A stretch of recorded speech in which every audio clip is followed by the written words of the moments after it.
If you're looking to buy a smartphone in the sub 30,000 price segment, this is the best time right now. A lot of good value for money devices have launched in the past few months, and if you consider the festive sales that's going on in Amazon and Flipkart, you are in for a treat. So in this video, I will talk about the best phones that you can get under 30,000 rupees in India. But before starting, just a little disclaimer, this is my genuine list of the best phones under 30,000 in India, regardless of the sale and offer prices. But I have also included the festive deals so that you guys can get the maximum information. So with this, let's just get started. Okay, I think most of us would agree when I say a year-old flagship phone beats a contemporary mid-range phone in almost all the aspects. So if you're waiting to get a good flagship, albeit a little older, then the Realme GT 2 Pro, which is available for 28,000 on Flipkart, is one of the best options right now. The phone was launched for some 50,000 rupees and offered some good specs like a nice 6.7 inches LTPO AMOLED screen, Snapdragon 8 Gen 1 chipset, Gorilla Glass Victus protection, along with a unique looking paper-like design.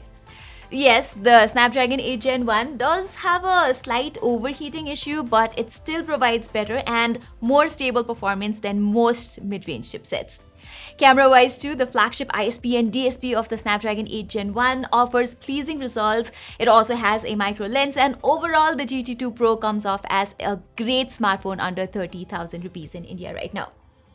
Plus, the phone has already received Android 13, while the company is set out to roll the Android 14 update as well, so that's good news too. Okay, so if you want the best camera performance and a cleaner software experience, the Pixel 6a is another device that comes off as a good option. Yes, I know the Pixel 8 series has already launched, but as a camera phone, the Pixel 6a beats almost all the phones in its price range. The phone is normally available for around 30,000 rupees, but during the ongoing Flipkart's Big Billion Day sales, it is available for just 26,500 rupees, which makes it a great deal. And for that price, it offers the best camera experience, be it for clicking normal images or nighttime or portraits. It also offers stable 4K 60 FPS recording from the main camera, which a very few phones in this price range offer. Plus, you're getting a decent screen here, although it's just 60Hz. The performance levels the Tensor chipset provides is also satisfactory for normal usage, and you get great haptics and speakers on this phone. If you play a lot of games, you might experience average results and a little bit of heating because of its compact body though. And its battery backup is also not the best in its segment, but if you can look past that, the Pixel 6a is definitely one device you can consider, especially if you're a camera enthusiast. Alright, when we talk about clean software experience, Motorola phones always make it to the list, and right now the Moto Edge 40 is available for a great price of 25,000 rupees. The phone was launched for some 30,000 rupees and offers impressive specs like a 144Hz POLED display, a great design, curved screen, and good performing Dimensity 8020 chipset. First of all, the Moto Edge 40 is one of the few compact and handy devices in its price range. With a good quality display coupled with nice stereo speakers, the phone makes for a good multimedia device as well. Plus, with the Dimensity 8020 chipset, the performance of this device is good for normal usage as well as a little bit of casual gaming. Now, do note that a compact form factor means its battery life is not the best. For me, it was only able to provide like 5 hours of screen on time on medium kind of usage. And its cameras are just okay too. They are usable for general purposes like for shooting pictures of flowers, scenery and such, but it cannot handle human subjects very well. Also, Motorola has committed to providing 2 years of OS and 3 years of security updates, but the company does not have a good track record when it comes to timely updates, so you will have to consider that as well. Likewise, if you're looking for a more value for money Motorola phone, the Moto Edge 40 Neo has just launched, which you can get for a much cheaper price. It will provide you a very similar experience as the Motorola Edge 40 minus a little downgrade in performance and cameras. Okay, the next entry on my list is the Poco F5, which provides one of the best performance in its segment. The phone was priced exactly at 30,000 rupees, but during this Big Billion Day sales, it is available for an exciting price of just 22,000 rupees, including all the discounts and offers. So as I mentioned earlier, the best thing about it is its performance. It comes with the Snapdragon 7 Plus Gen 2 chip, which is a slightly downgraded version of the flagship A Plus Gen 1 chipset, which means that you will get great gaming results from this phone. Even games like Genshin Impact run smoothly at high settings here, and normal everyday tasks run like a breeze. It also comes with a flagship level display, nice sounding stereo speakers, and good battery life. I will admit that its software experience is not the best, while its cameras are strictly average. But if you are a performance-centric user and you don't mind that, the Poco F5 is a great smartphone for its price, no doubt on that. Next on the list is the Nothing Phone 1. This was the most hyped phone in 2022 thanks to its unique set of features and clever marketing by its founder Kalpe. Right now, the phone costs some 27,000 rupees, and the Phone 1 is still that all-rounder smartphone that fits almost everybody's needs. Hear me out. It's got a unique design. Its 50 megapixel primary and 50 megapixel ultra wide angle cameras are very reliable. Well, not as reliable as Pixels, but a very close competition. You get good quality display here. Snapdragon 770 AG is still one of the good performing mid-range chipsets, and above all, the Nothing OS is very refreshing and free of bloatware. And impressively, Nothing is one of the very few companies that is actually improving its software game after each update.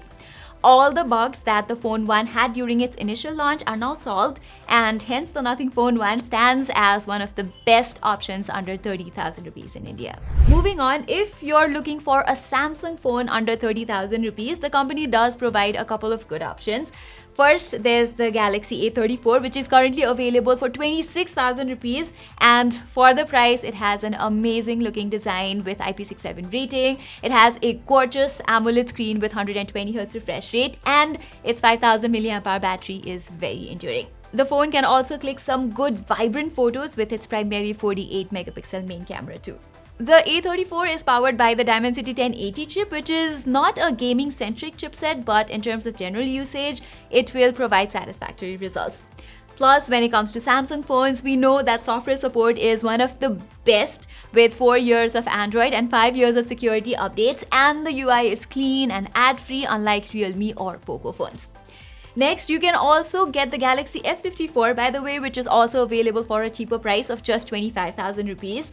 It has a similar set of features as the A34, but with better battery backup, and it features a more reliable 108 megapixel camera.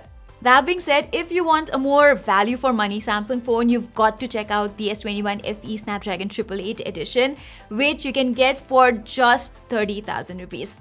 Here you're getting a flagship-like experience without having to spend a whole lot, and despite its age, the phone is just crazy good, especially in terms of cameras, as the S21 FE still has some of the most versatile and well-optimized and feature-packed camera setups in its price range, both for photos as well as videos. It's actually the only phone on this list with a dedicated telephoto camera and a 4K 60 FPS video recording option with optical image stabilization enabled. Other than this, the S21 FE also has a great 120Hz AMOLED display, IP68 dust and water resistance, and will get up to Android 15 update, which is pretty decent. Plus, performance is also pretty decent with Snapdragon 888 chip. Alright, next up is one of my favorite smartphones under 30,000 rupees, the IQOO Neo 7. IQOO has been doing such a fantastic job bringing such value for money devices in every price range, and the Neo 7 is one gem of a smartphone in its price. Right now, the price of this phone has gone as low as 26,500 rupees after bank offers on Amazon. For the price, you're getting one of the best performances with the 4nm based Dimensity 8200 chipset, which is almost as good as the Snapdragon 8 Plus Gen 1. This means the gaming experience is great here. You can see from this graph right here how reliable the FPS and temperatures are even in heavy games. It also has a good quality AMOLED screen with 120Hz refresh rate and HDR10 Plus support. The cameras here are not bad as well. At least the primary 64 megapixel sensor is dependable enough for general usage. In fact, it's much better than the Poco F5. It does not have an ultra-wide angle lens though, which could be a deal breaker for many.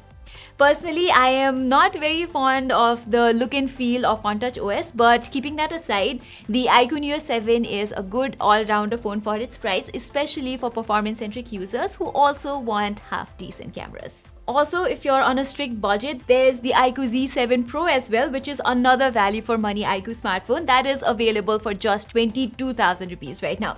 It has the same primary camera as the IQOO Neo 7. The performance is slightly downgraded with the Dimensity 7200, but for 22,000 rupees, it is still worth it. Likewise, Infinix is one of the other brands that has been providing great smartphones in the mid-range and budget segment lately. My team has been testing the Infinix 030, and surprisingly, the phone has passed most of our tests with flying colors. Right now, it is priced at 24,000 Indian rupees for the 12 to 56 GB variant, and it provides some unique specs that are mostly associated with premium smartphones, like 4K 60 FPS recording from both the front and back cameras and a 144Hz curved AMOLED display. Honestly, the video recording capability felt like a huge marketing gimmick at first, but upon testing it, we found that the output is decent for a phone that costs 24,000 rupees. And not just the videos, but normal photos are not bad either. Exposure maintenance is a little off sometimes, but other than that, the colors, the details, etc. are good enough. Plus, the performance with the Dimensity 8020 is just really good for casual gaming and general usage. I like how the company has provided a nice design too, and surprisingly, you get a very clean software experience here with minimal bloatware and good optimization. The only thing that's bad about the phone is that Infinix has only promised to provide 1 year of OS and 2 years of security updates. Okay, lastly, we have the Honor 90, which launched for some 37,000 rupees just a month ago, but right now the phone costs 31,000 rupees with some more bank discounts to avail.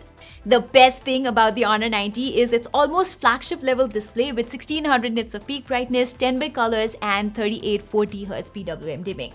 It also has a gorgeous design, and the phone is slim and sleek and extremely comfortable to use. You get decent performance too with the Snapdragon 7 Gen 1 Accelerated Edition, and the software side of things is quite refreshing as well. Plus, I have very little complaints about its cameras as well. It has a 20 megapixel primary lens and a 12 megapixel ultra wide angle camera, which perform very well in daylight and nighttime conditions. I think the phone needs a couple of updates to produce better portraits, but other than that, the cameras here are good. So everyone, that is all for this video. I will be making a separate buy guide video for the best phones under 40,000 rupees in India too. So if you would like to watch that, do subscribe to our channel and hit that bell icon to never miss an update. Saying this, it's me Pratima signing off. I'll see you in the next one.